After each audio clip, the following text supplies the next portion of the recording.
Bienvenue sur Super Vegan Cuisine, où aujourd'hui nous allons élaborer une farandole d'entrée pour vos repas de fête de fin d'année. Elle sera composée de 2 tranches de faux gras accompagnées d'un confit d'oignon et d'un pain aux noix et figues séchées, d'une salade de roquette à la crème de balsamique et aux graines de lin moulu afin d'avoir des crucifères et des oméga 3, d'une soupe de butternut et d'une verrine poêlée de champignons et fromage frais au poivre 5 baies. Mais avant de s'y mettre, l'épisode d'aujourd'hui est sponsorisé par Upswing Shoes, des chaussures véganes éthiques, écologiques et magnifiques pour les enfants. Idéal pour un cadeau de Noël. Retrouvez tous leurs modèles sur www.upswing-shoes.com. Nous avons d'ailleurs un code promo à vous proposer, SV10, retrouvez-le dans la description. Côté cuisine, nous allons commencer par les préparations pouvant être anticipées. Allez, c'est parti. Le faux gras en premier lieu, où nous nous inspirons de la recette de Full of Plants. Récupérez 300 g de noix de cajou préalablement trempées pendant au moins 12 heures. Égouttez-les et rincez-les à l'eau claire. Dans un blender, mixez 3 champignons shiitake séchés en poudre fine, puis réservez-les. Nous sommes prêts. Dans un mixeur, mixez les noix de cajou,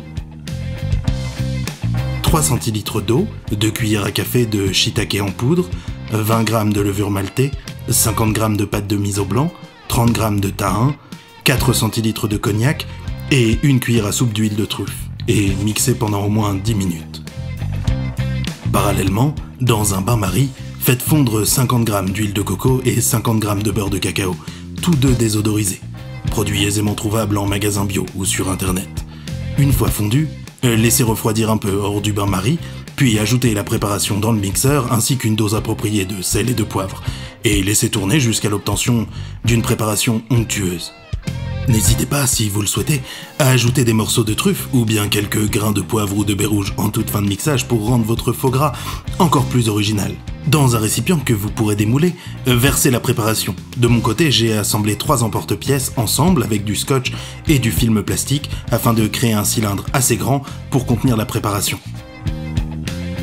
Vous pouvez utiliser une conserve lavée ou bien un pot en verre par exemple. Bien tasser la préparation et la frapper, pas trop fort, sur le plan de travail afin d'éviter toute bulle. Réservez au frais pour 24 heures de repos bien méritées. Passons maintenant à la réalisation d'un fromage frais type boursin au poivre 5 baies.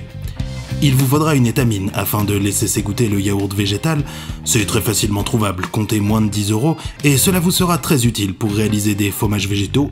Donc dans une étamine, versez 400 g de yaourt végétal nature, ici soja, et laissez suspendu ou sur une petite grille au frigo au-dessus d'un récipient, pour laisser le yaourt s'égoutter et s'affermir, pendant environ 5 heures ou pendant la nuit.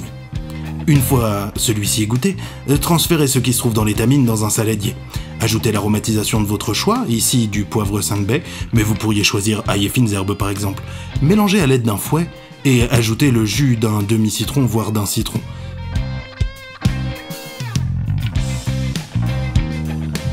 Transvasez dans un ramequin, filmez et réservez au frigo. Si toutefois vous ne souhaitiez pas réaliser cette préparation, vous pouvez très facilement trouver ce type de produit en magasin bio. Attaquons-nous maintenant à un condiment que j'affectionne particulièrement depuis mon enfance, le confit d'oignon. Il vous faudra éplucher 6 gros oignons. Dans une sauteuse ou une cocotte, faites chauffer un filet d'huile d'olive à feu moyen, y placez vos oignons. Une fois les oignons devenus transparents, ajoutez 100 g de sucre, puis 4 cuillères à soupe de vinaigre balsamique. Laissez mijoter à feu doux en remuant de temps en temps jusqu'à ce que les oignons soient bien fondants, soit environ 30 minutes à 1 heure. Nous passons maintenant aux préparations pour le jour même de votre repas.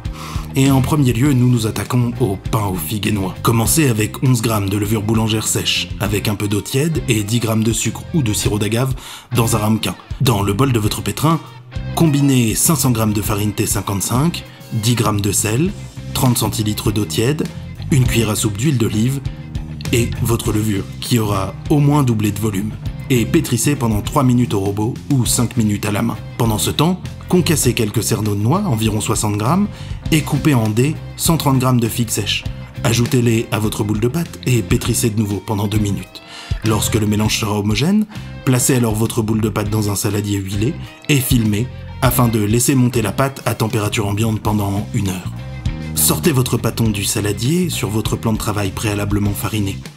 Divisez en 10 Roulez délicatement les petits pâtons dans la farine et placez-les à lever, de façon assez espacée sous un torchon humide pendant une vingtaine de minutes.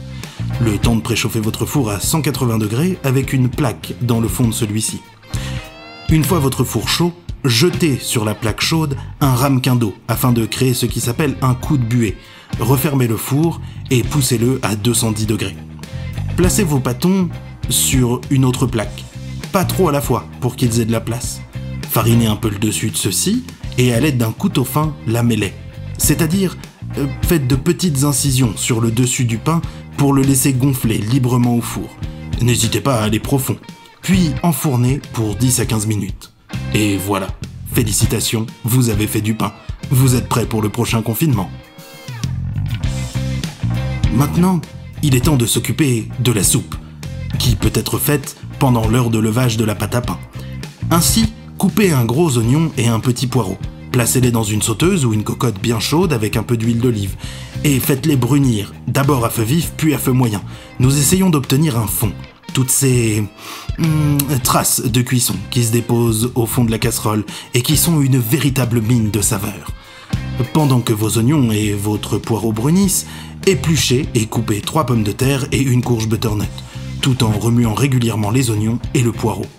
Une fois qu'ils ont bien bruni, déglacez à l'eau, c'est-à-dire ajoutez un peu d'eau et frottez bien le fond de la casserole pour récupérer ce fameux fond, et ajoutez les pommes de terre et la courge butternut.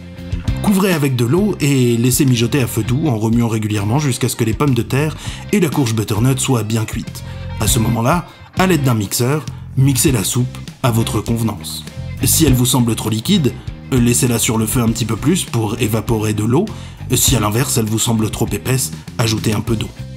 Poivrez et salez la préparation à votre goût et la soupe est prête. La dernière étape de notre épopée culinaire des entrées de Noël nous emmène vers une poêlée de champignons. Ici j'utilise des champignons blonds de Paris ainsi que des pleurotes. Émincez-les et placez-les à feu vif dans une sauteuse avec un filet d'huile d'olive. Saisissez-les bien, puis baissez le feu, salez et laissez-les dégorger un maximum d'eau. Il est possible que vous ayez à les égoutter une fois, si l'eau ne s'évapore pas. N'hésitez vraiment pas. Ajoutez ensuite un peu d'échalote et d'ail finement coupé, laissez cuire encore quelques minutes et enfin, ajoutez un peu de ciboulette et d'aneth finement coupées en fin de cuisson, afin de ne pas brûler les herbes. C'est prêt! Il ne vous reste plus qu'à dresser les assiettes selon vos envies, vos goûts et votre vaisselle. Allez, goûtons ensemble.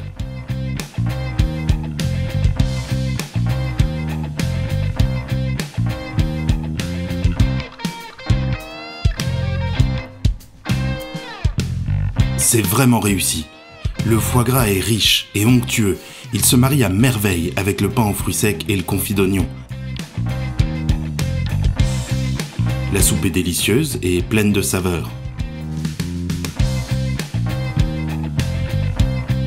La petite salade de roquette est, en plus d'une jolie touche de verdure pour l'assiette, une superbe source d'éléments nutritifs de par sa composition.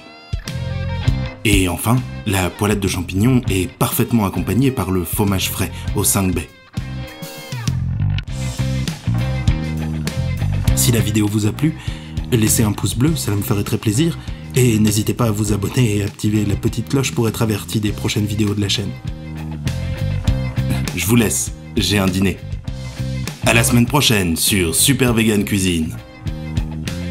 Merci à vous d'avoir suivi cette vidéo et soyez certains, pour ceux qui me connaissent, que vous m'aviez manqué, au moins autant que je vous ai manqué. Cela fait du bien d'être de retour. Et attendez-vous à plein de superbes choses sur cette chaîne. Allez, ciao et bisous chiens.